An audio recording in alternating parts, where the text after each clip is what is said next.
Manila. Nearly 50 people suspected of using and selling drugs were killed by officers in the past 2 months, the Philippine National Police said on Friday, contradicting earlier pronouncements that the government's war on drugs would become less deadly. The figure was the first released since President Rodrigo Duterte reactivated the police in December as the country's lead agency in carrying out a no-holds-barred crackdown on illegal narcotics.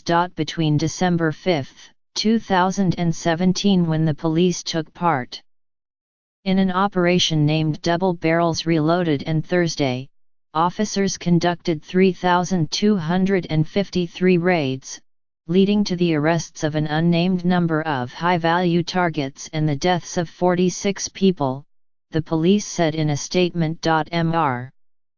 Duterte temporarily placed the Philippine Drug Enforcement Agency in charge of the drug war last year after police officers were found to have killed 3 teenagers and then lied about how the boys died. News of their deaths prompted protests and a Senate investigation. The exact number of people killed since Mr. Duterte's drug war took effect in 2017 is unknown. The government says fewer than 4,000 suspects have been killed, but Human Rights Watch last week estimated the figure at more than 12,000. The police do not count among the dead the hundreds of victims killed nightly in attacks the government attributes to vigilante groups.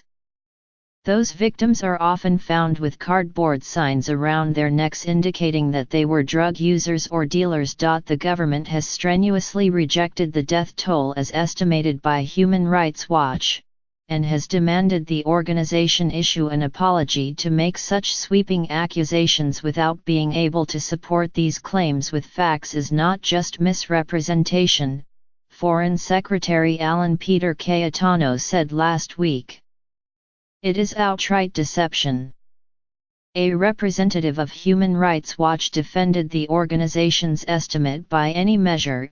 Even the P.N.P's estimate of drug war deaths is an alarming number of killings that warrant an independent investigation, said Philippine Kine, the group's deputy director for Asia, referring to the Philippine National Police. Mr.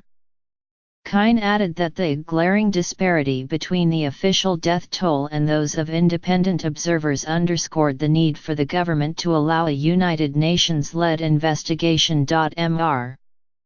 Duterte has condemned the United Nations, the United States and the European Union for their criticism of his anti-drug campaign. In a conference call with reporters on Tuesday, James Walsh, a State Department official overseeing American policy on international narcotics and law enforcement, said he was guardedly optimistic that Mr. Duterte's government would reduce the number of extrajudicial killings. There is some encouragement that we are seeing some of our human rights training working, Mr. Walsh said. And so I would describe the United States as being cautiously optimistic in the trends when it comes to the appropriate way for a drug campaign.